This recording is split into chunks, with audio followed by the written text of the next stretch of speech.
Ladies and gentlemen, we are live from the Isle of Man in the UK. This is John and Mike's MMA Corner. Okay, this weekend, Brendan is facing David Lee. Brendan, it's going to be another showcase, another a great fight. Obviously, how is everything in your fight world going at the moment, my friend? Yep, everything's perfect, to be fair. Thanks for having me back on and letting me express my views again. And yeah, it feels great to be back at 155. Feels great to have another health safety camp and being able to do what I love every day, really. So, like you say, how's the weight cut going? I was going to say, because obviously you're not that far off. I imagine now it's got to the point where you pretty much got your weight cutting nailed to a T. Yeah, I mean, I've been in the game for a while now. I've had dropping to 55 is a lot easier than dropping to 45. Let's put it that way. But no, I've got it down to a T. I've got a little method that I've used over the last couple of times. It's worked out good for me, and like you say, it's a lot easier cutting down to featherweight. So look, this fight you got coming this weekend, David Lee. He is a very good grappler. He's a submission machine. Let's put it this way. His wins are with the submission game. But he's experienced as well. He's been in the fight game a while. He's had a few fights under his belt. He's a guy that you can't go in there and just expect to walk over. He's someone you've got to really respect. The fact that, like I said before, he's experienced. Let's call him a veteran is the best way to put it. I imagine your game plan, obviously, because of your last bout, you don't want to go in there with aggression to try and burst out like the pent up aggression that you've had from the last fight and what happened. Yeah, nah, never. And I respect everyone that gets in there. Huge respect to Dave Lee. He's been around a long time. He is a veteran. He's fought in the UFC, and not many English people have done that. So that's a huge achievement for him. But no, I'm just looking forward to showcasing my skills once again, and putting some demons to bed after my last fight. We all know what happened in that one. And I'll be really going out looking for the finish in this one. So look, since your last fight, obviously you had a bit of time to absorb it, assess everything. Because the thing is with you, you've lost twice in your career, and both times it's bloody decisions. Do you know what I mean? You're just too tough to put away, which is the problem. If people went in and KO'd you, it'd be fine. But it's these bloody decisions that you're losing on. Does when this happens, then, mate, do you go back and sit there and look at things and think, right, what is these little bits that I'm missing? I'm missing little intricate bits. Do you do you still talk with, obviously, Alliance MMA? Do you talk to them boys about it? Do they give back any feedback and stuff? Well, yeah, you hit the nail on the head, really. I mean, I sat back and I went, right, I've lost twice in my career, both arguable decisions, so what's going wrong? Obviously, judges, they're the only people that have ever beat me in my career. So now it's a case of just putting people to sleep. I've got to go in there and I've got to finish people. I mean, I shouldn't even be, with the skill set that I've got and the determination, I should be finishing people anyway. So, it's my fault as well as the judge's fault. So let's get in there and start finishing people. And, I've been working very hard on that over the last couple of weeks. Well, I was going to say you've got power in your hands, and you've shown it before. You've got good combinations, and you mix up your combinations well. Do you feel then when it comes to, like, for example, your last fight, because of the stage that it's put at, do you think that maybe you start to play a bit more of a sensible game rather than thinking, instead of throwing like let's say a four strike combination, I'll just do a 2 or 3. And then move out the way. That way I can't take any risks of getting hit, and then I'm just playing it safer. I don't mean as in safe as in, you're not going to do anything, but do you feel like that happens maybe? No, definitely. I mean, the last one was a huge stage. BAMMA World title fight live on TV, and, I definitely, at times, watching it back now, know that I could have finished Tom. But then again, Tom's a great fighter, and, he had some good points in the fight as well, and watching his fight this weekend just shows how dangerous Tom Dukamar is. He's a real prospect and a real good fighter. So, I can't take nothing away from myself because I went in there and I did beat him in everyone's eyes. So, I did do the job. So, it should just go to judges, and then judges do the job, and then everything that's an ideal world, and we don't live in one of them. So I just got to go in there and take matters into my own hands and never let it go to them judges' papers ever again. That's a point you made about Tom. Was like this weekend let's put it this way, he absolutely smoked Damien Rooney, and I did not expect that. I thought Rooney would be a bit of a tougher opponent for him, but he just put him to sleep. Does that for you, when you see that happen, you think to yourself, he couldn't do that to me? I'm doing the right thing. I wasn't doing anything wrong. Then if he can't put me away, there's more to me than maybe I realise myself. Yeah, well, if you look back at his previous fights, he's been doing that his whole career. Yeah. And even when the fight got matched up, everyone was saying it's a bad fight for me. I'm out my depth and this, that, and the other. And I just wanted to go in there and prove a point, and I believe that I did it. And I just think people have got very short memories. Now that Tom's won, they're all back on the hype train again, number one prospect in the world and all that. Everyone seems to forget that he did lose his last fight. I know I keep going on about it, but it's a big point. It's a big point in my life and his, and we both know what happened.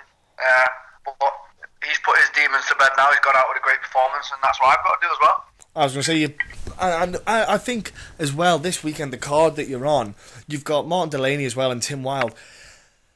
I love the card. You've got your two matchups with yourself and David Lee as well. There's four great fights. Two great fights, four great fighters.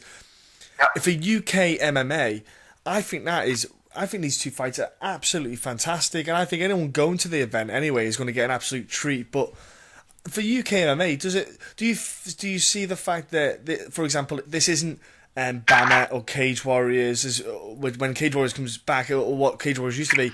This is I don't want to call them regional, but they're not like, for example, like a KSW or something like that. But it does good for British MMA when you can put a card on like this.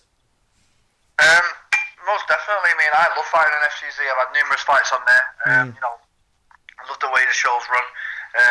Because it's local to my house as well. I have a lot of my friends and family there, and it's just a very well organised run show. And I prefer fighting on there than anywhere at the minute. And everything's fit into place for this fight. And I just wanted to stay nice and active. I have still got one fight left with BAMMA, which I will do.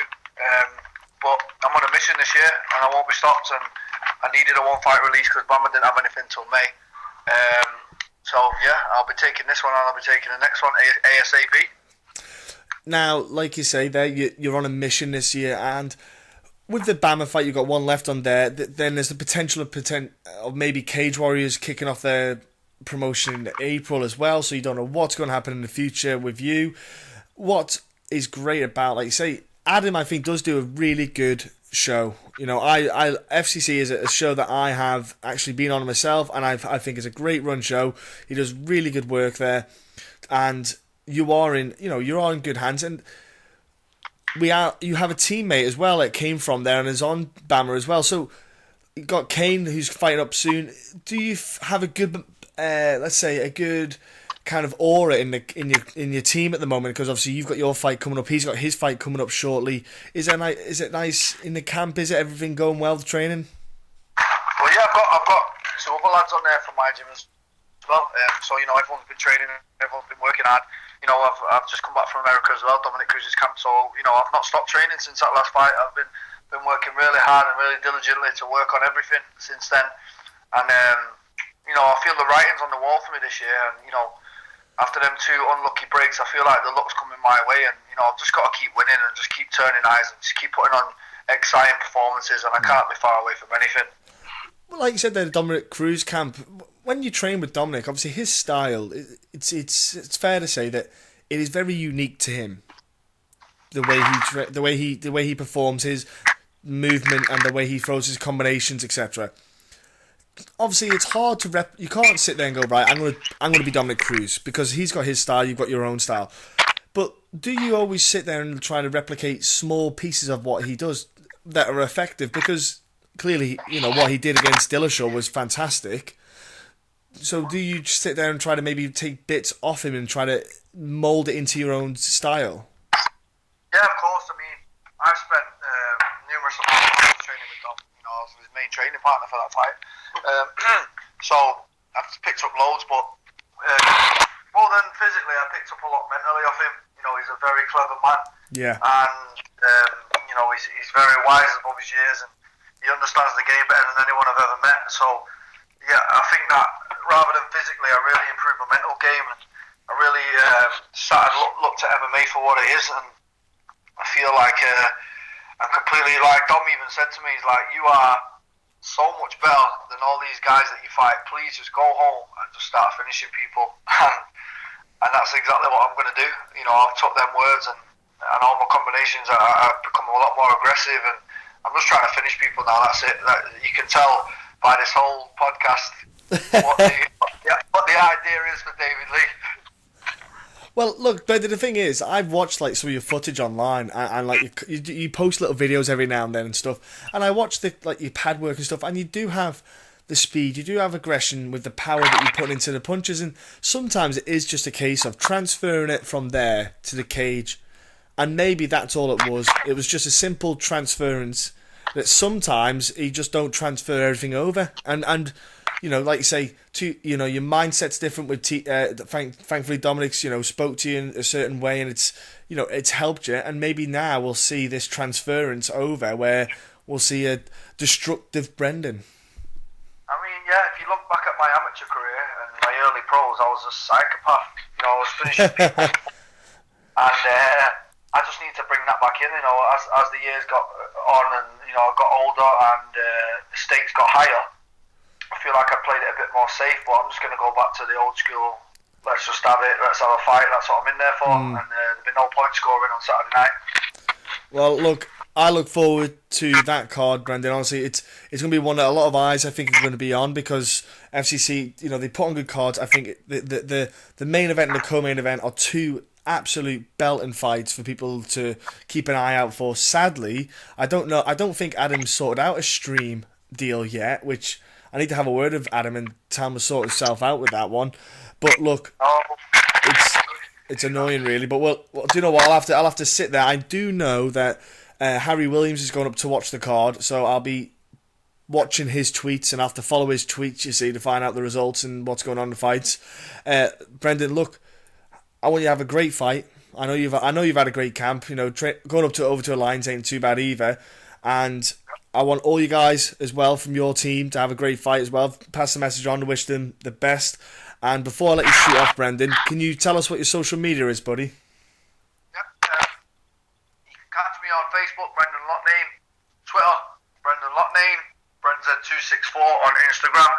And I just want to say a shout out to my sponsors, Bolster Body Bar, Intense Menswear, and Tanko. Thank you for the help along this camp, because I won't be able to do what I do every day without them guys. So thank you very much, and thank you for having me on. No, pleasure, Brendan. Before you shoot off, though, give a shout out to your gym, because people might want to go over and train there, you see. So give your gym a shout out, and obviously your training buddies. Yeah, I've got a gym down in Stockport where I teach. I've got a lot of young up and coming lads coming through. So that's in Stockport. If you go on All Powers Gym online, you'll find the timetable. So yeah, everyone's more than welcome. There you go. Get down, ladies and gentlemen. Train if you're in the area and learn from a very, very talented fighter. Brendan, again, thank you very much for your time, and it's always a pleasure having you on, buddy. Thank you, buddy. Thank you very much.